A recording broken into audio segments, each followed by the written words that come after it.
नमस्कार, स्वागत है आपका। आप देख रहे हैं commodity roundup. All time highs पे यहाँ पर सोना और चांदी बोथ। सोना करीब 79,000 पे, तो चांदी 1 लाख का स्तर यहाँ पर क्रॉस कर चुकी है। कैसे करें यहाँ पर कारोबार, बताएंगे आपको। साथ ही बात करेंगे चावल एक्सपोर्टर्स की, जहां पर दिवाली गिफ्ट उनको मिलती हुई नजर आई है। अब सिर्फ MEP अटका हुआ है, लेकिन इस पर भी क्या कंसेंसस है, इस पर भी करेंगे चर्चा। और साथ ही बात करेंगे कॉटन की, जहां पर लेटेस्ट क्रॉप नंबर्स के साथ साथ जान पड़ता है कि कुछ क्रॉप यहां पर कम है। क्या है नंबर्स, क्या है इसका इम्पैक्ट, इस पर भी करेंगे चर्चा। इस पर बात करने के लिए हमारे साथ हैं कार्तिकेय बुलेटिन के director Deepak Soni, HDFC securities के head of commodities Anuj Gupta, India rice exporter federation के president doctor Prem Garg and agri trader Rajesh Paharia, cotton association of India के प्रेसिडेंट अतुल गनात्रा भी जुड़ेंगे हमारे साथ। लेकिन शुरुआत सोने चांदी के साथ करेंगे।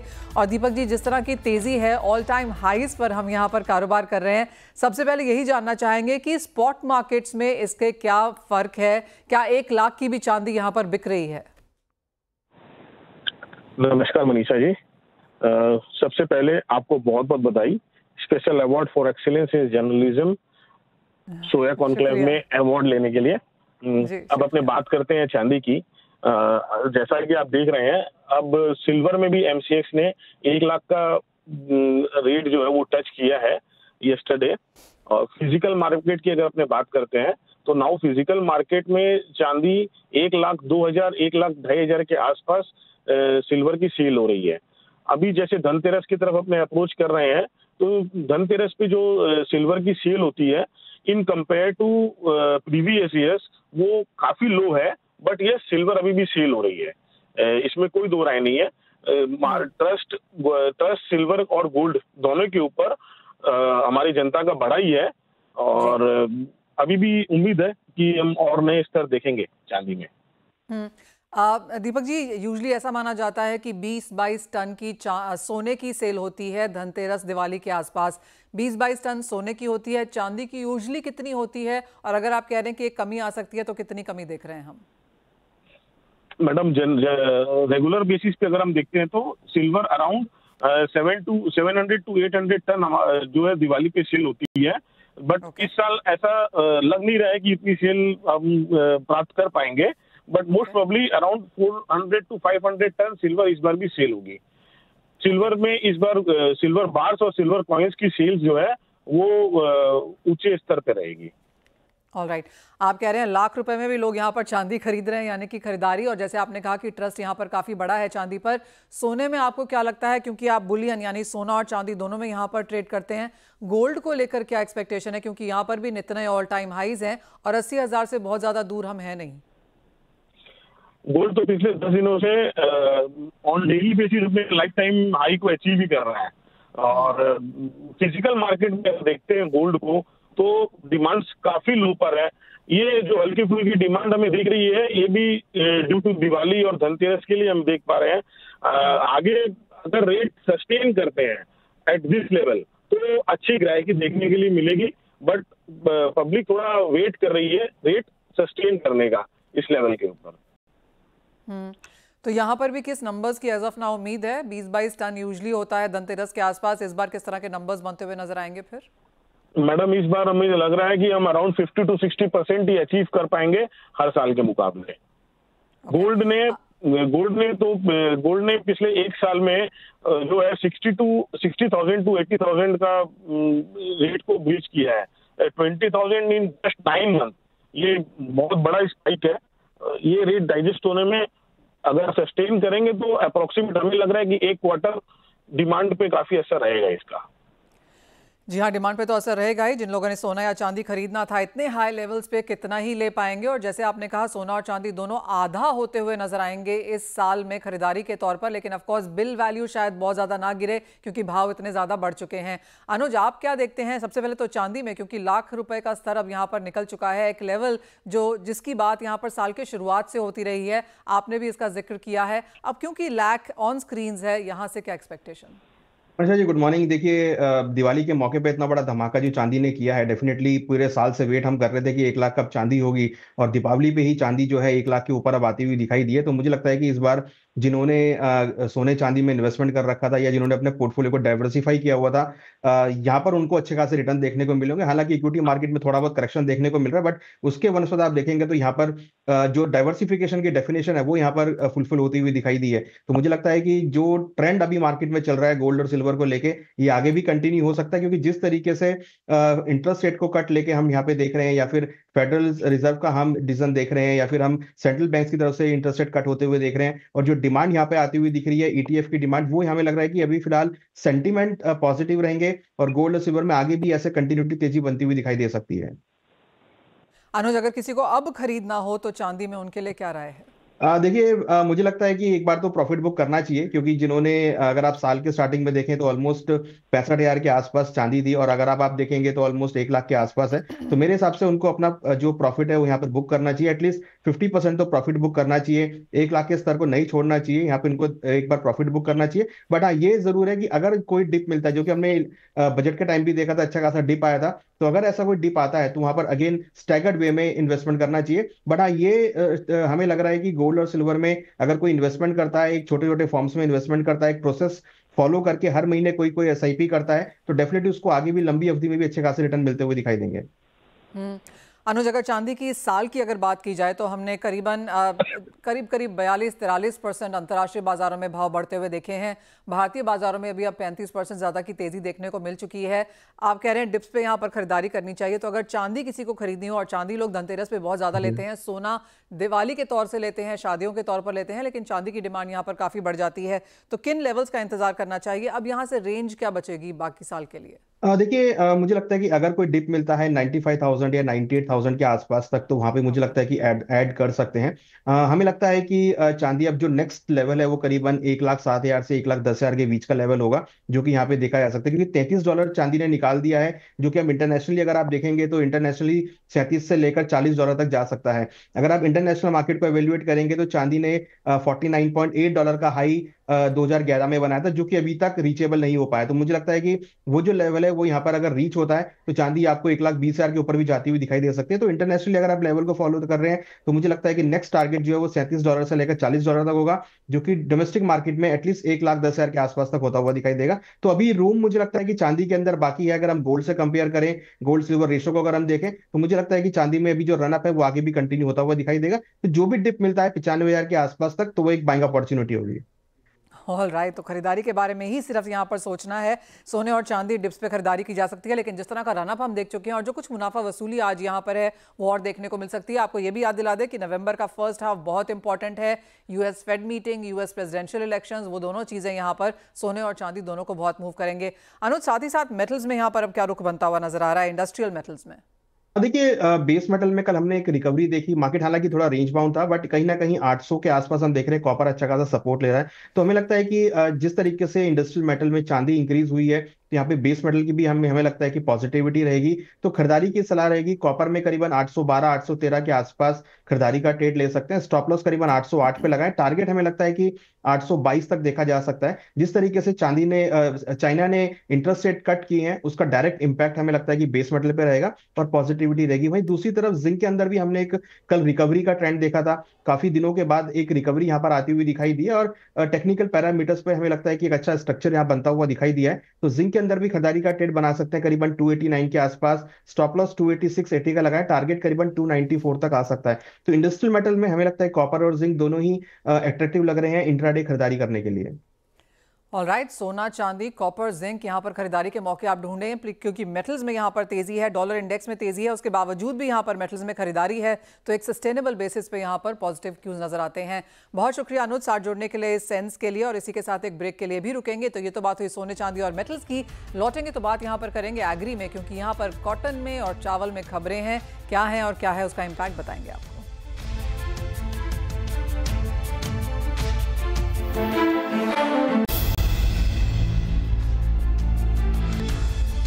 एक बार फिर सीएनबीसी आवाज की खबर पर मुहर लगी है। सरकार ने पारबॉइल राइस की एक्सपोर्ट ड्यूटी खत्म कर दी है। इंडस्ट्री अब इसे कैसे देखती है, आगे क्या एक्सपेक्टेशंस हैं, ये दिवाली कैसी नजर आती है राइस एक्सपोर्टर्स के लिहाज से, इस पर करेंगे बात। हमारे साथ इंडिया राइस एक्सपोर्टर फेडरेशन के प्रेसिडेंट डॉक्टर प्रेम गर्ग हैं और एग्री कमोडिटी ट्रेडर राजेश पहाड़िया हैं। आप दोनों का कार्यक्रम में स्वागत है। और क्लियरली ये जो महीना है अक्टूबर का आप सभी के लिए काफी सेलिब्रेटरी रहा है। डॉक्टर गर्ग, पहले आपसे, और क्लियरली जो चीजें आपने सरकार से मांगी हैं सब आपको मिलती हुई नजर आई हैं। अब यहां से आगे क्या एक्सपेक्टेशंस हैं, क्या रिएक्शंस हैं और अब इसके क्या मायने हैं as a community? Manisha ji, मैं तो सबको दीपावली की अग्रिम शुभकामनाएं, क्योंकि ये दिवाली का तोहफा गवर्नमेंट ने दे दिया, जो कि पारबॉइल्ड राइस के ऊपर 20% एक्सपोर्ट ड्यूटी थी और जिसको हमने 10% पहले और 10% गवर्नमेंट से जो मांग की थी, तो वो गवर्नमेंट ने हमारी मांग को माना और उसको रिलीफ दे दिया। और इसके साथ में सिर्फ ये 10% का इससे बेनिफिट सिर्फ एक्सपोर्ट ड्यूटी हटाना नहीं है, इसके ऊपर 0.9% इसके ऊपर रोड टैप और मिलेगा। इसका मतलब ये हुआ कि 20% तो एक्सपोर्ट ड्यूटी खत्म हुई, जो कि पहले 24% के हिसाब से एक्सपोर्टर्स इसको पे करते थे। इसके अलावा ऑलमोस्ट 1% के आसपास गवर्नमेंट से एक एक्स्ट्रा बेनिफिट अब एक्सपोर्टर्स को मिलेगा पारबॉइल्ड राइस एक्सपोर्ट करने के ऊपर। अब व्हाइट राइस की बात करें तो व्हाइट राइस के अंदर अभी तक क्योंकि एमईपी की वेट कर रहे हैं हम लोग कि एमईपी कभी भी $490 जो एमईपी खत्म करेंगे, तो जैसे ही वो खत्म होगी तो व्हाइट राइस के ऊपर भी रोड टैप 0.9% मिलना शुरू हो जाएगा। इसके अलावा गवर्नमेंट से हमारी जो मांगे हैं, मुझे लगता है किसी भी मूवमेंट के ऊपर क्योंकि राइस की जो अभी शिपिंग के ऊपर ध्यान देने की जरूरत है कि शिपिंग मिनिस्ट्री को हमने ऑलरेडी अप्रोच किया है, जिससे कि लॉजिस्टिक को बेनिफिट दिया जा सके, लॉजिस्टिक के पैरामीटर तय किए जा सके कि हमारी शिपमेंट्स विदाउट एनी हर्डल और बगैर किसी प्रॉब्लम के टाइमली हो सके, क्योंकि आज वेसल्स की ऑलरेडी पोर्ट्स के ऊपर वेटिंग है और वो आने वाले टाइम पर जैसे जैसे हमारा राइस का एक्सपोर्ट बढ़ेगा, जो कि हमारा टारगेट है कि हम 10 million ton minimum white rice का और एक्सपोर्ट कर पाए, उसको करने के लिए हमारे को हर एक पोर्ट के ऊपर लॉजिस्टिक के लिए कोई डेडिकेटेड बर्थ की जरूरत होगी। तो उसको करने के लिए आज हमने IRF ने ऑलरेडी टेकअप कर लिया शिपिंग मिनिस्ट्री से, और एक इसके अंदर हमारे को GST के अंदर भी कुछ बेनिफिट चाहिए एज ए इंडस्ट्री गवर्नमेंट से कि पोर्ट्स के ऊपर तकलीफें आती हैं एक्सपोर्ट करते हुए, तो उसके लिए गवर्नमेंट से मांग रहे हैं। बाकी गवर्नमेंट हमारे साथ है, जैसा हम गवर्नमेंट से रिक्वेस्ट करते हैं, तो जैसे गवर्नमेंट को हम तो अपना माँ बाप समझते हैं, जैसे कि पेरेंट्स के साथ मांग की जाती है, ऐसी हम गवर्नमेंट से मांग करते रहेंगे टाइम टू टाइम, और उनको देना ही पड़ेगा हमें। डॉक्टर गर्ग, एक चीज मुझे नजर आ रही है कि जितनी लंबी लिस्ट सरकार आपको देती जा रही है, उतनी लंबी लिस्ट आपकी आगे भी बनती जा रही है कि अब ये भी चाहिए वो भी चाहिए। But I get your point कि एक्सपोर्ट करेंगे तो फिर ठीक है, जो GST है, जो शिपिंग लॉजिस्टिक्स कंसर्न्स हैं, वो भी क्यों ना साथ में यहाँ पर निकाल लिए जाएं। राजेश जी, आपकी क्या सेंस है? ऑफकोर्स पूरी इंडस्ट्री में एक खुशी की लहर है। यहाँ पर एक MEP रह गया 490 का, आई थिंक उसका आप लोगों को यहाँ पर इंतजार है, लेकिन क्या रिएक्शंस हैं? और जैसे डॉक्टर गर्ग कह रहे हैं कि ऑलमोस्ट 10 मिलियन टन यहाँ पर और अतिरिक्त एक्सपोर्ट हम यहाँ पर कर पाएंगे, आपके नंबर्स के साथ काम कर रहे हैं। Once again thank you Manisha ji. I think last time bonus दिलाया था और इस बार सुपर बोनस दिया पूरी राइस इंडस्ट्री को।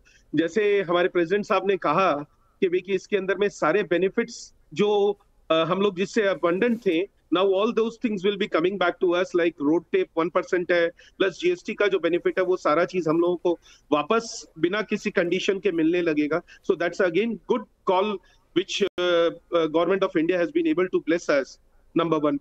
Number two, जैसे प्रेसिडेंट साहब ने कहा कि भाई कि हर पोर्ट पे लॉजिस्टिक्स बढ़ाना पड़ेगा, लॉजिस्टिक्स की फैसिलिटीज बढ़ानी पड़ेगी, स्टोरेज वगैरह जो कि लिमिटेड है उनका maximum utilization turn around time करना पड़ेगा। तो डेफिनेटली जो नंबर है कि भाई 10 मिलियन टन का हम लोग एडिशनल जो सोच रहे हैं from 11 million to 22 million ton, quite possible है एक साल के अंदर में, अगर सारी चीजें स्मूथ लाइन हो जाती हैं with infrastructure at port, berthing facility, वो हम लोग एडिशनल डिमांड नहीं कर रहे हैं।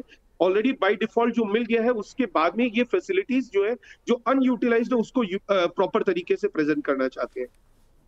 राजेश जी, अब यहाँ से किस तरह की मूवमेंट हम इंटरनेशनल मार्केट्स में बनता हुआ देखेंगे? भारत का जिस तरह का एक्सपोर्ट के नंबर्स की हम बात कर रहे हैं, देखिए अभी लास्ट वीक से 3 कंट्रीज ने जो कि इंडियन ओरिजिन का कार्गो लेती नहीं थी और अपने टेंडर्स के अंदर में डालती नहीं थी, तीनों कंट्रीज ने उस इंडियन ओरिजिन को इंक्लूड किया है।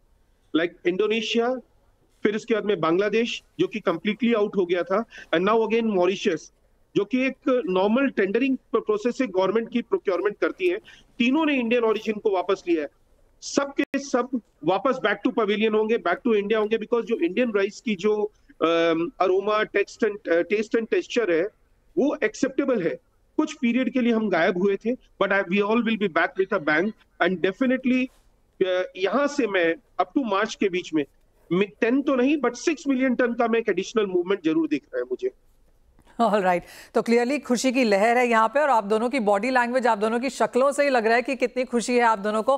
प्रेम गर्ग जी, एक और सवाल यहाँ पर, और जैसे राजेश जी ने बताया कि नई मार्केट्स अब यहाँ पर जुड़ती हुई नजर आई हैं, क्योंकि एक तो भारत के पास चावल है और दूसरा अब यहाँ पर आप कॉम्पिटिटिव भी हो चुके हैं। लेकिन क्या एक और मांग रहेगी सरकार से कि ये जो सारी पॉलिसीज हैं ये लॉन्ग टर्म रहें, क्योंकि बैक टू पेविलियन वाला जो आपका कॉइन है वो तो मुझे यहाँ पर समझ में आ रहा है, लेकिन बहुत ज्यादा बैक फोर्थ ना हो, लॉन्ग टर्म पॉलिसीज बने, क्या वो भी एक सरकार से गुजारिश है?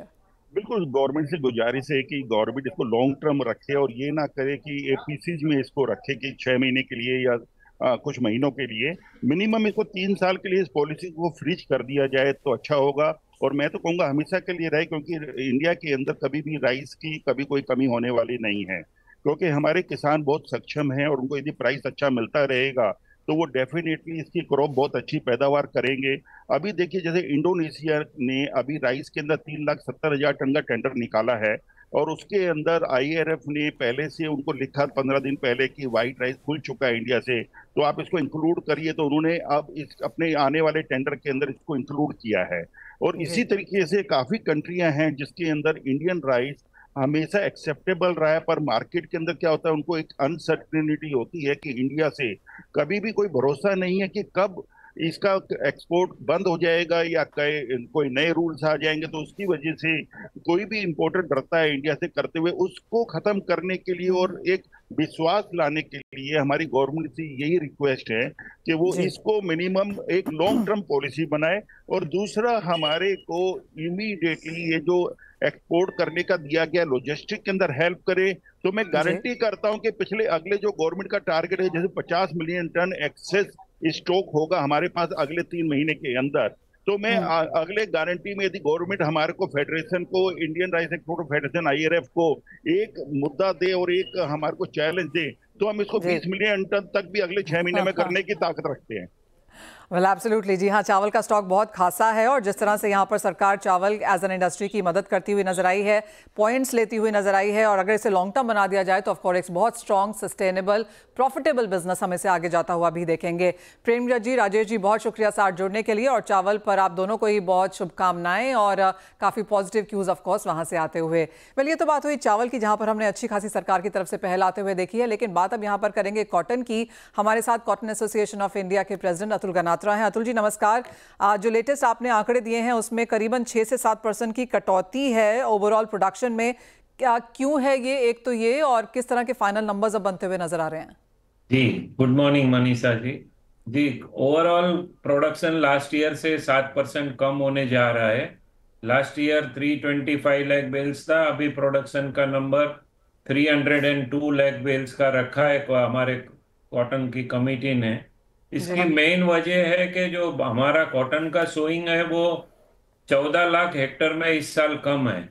अगर हम पर हेक्टर 2.5 बेल्स का प्रोडक्शन पकड़े तो ये जो सोइंग कम है वही 35 लाख बेल्स का क्रॉप कम हो जाता है। और दूसरा, लास्ट ईयर जब फार्मर के घरों में जब हमारा नया सीजन 1 अक्टूबर 2023 को चालू हुआ तो फार्मर के घर में 25 से 30 लाख बेल का ओल्ड कपास पड़ा हुआ था जो इस साल आया, मगर इस साल फार्मर ने सब कपास बेच दिया। तो हमारा इस साल का सीजन ओपन हो रहा है उसमें 1 से 2 लाख बेल्स का ही कपास है। तो ये दो चीज हमने कंसीडर करके नया प्रोडक्शन का फिगर दिया है मनीषा जी।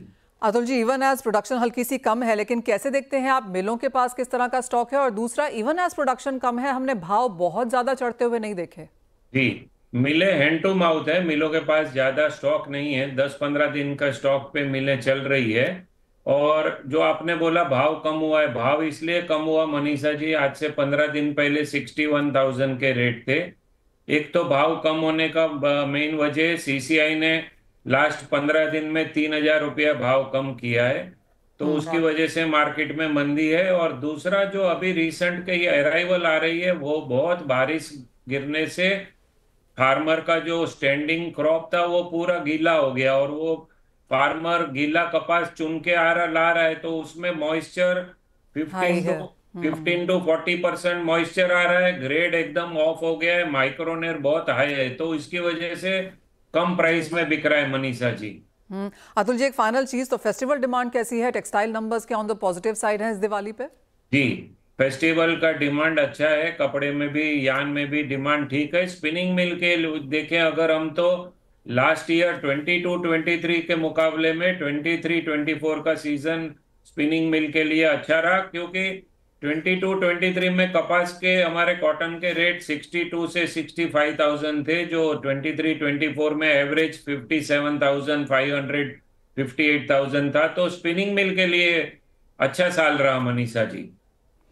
ऑल राइट, तो चलिए, किसी के लिए ये साल अच्छा रहा, स्पिनिंग मिल्स के लिए ही सही। और जैसे कहा जा रहा है, फेस्टिवल की डिमांड अच्छी है, कपड़ों की मांग अच्छी है, लेकिन फसल पिछले साल के से ज़्यादा कमज़ोर है और बारिश की वजह से कुछ यहाँ पर डैमेज फसल पे भी आता हुआ नजर आ सकता है। तो वो कुछ चीज़ें हैं जो कॉटन एज एन इंडस्ट्री को कुछ परेशान कर सकती हैं। अतुल जी, एज ऑलवेज बहुत शुक्रिया हमारे साथ आज यहाँ पर जुड़ने के लिए और तमाम सेक्टर पर राय भी देने के लिए। लेकिन इसी के साथ इतना ही समय है फिलहाल इस कार्यक्रम में। ब्रेक के बाद हम लेकर आएंगे इक्विटी मार्केट्स पर पूरा फोकस।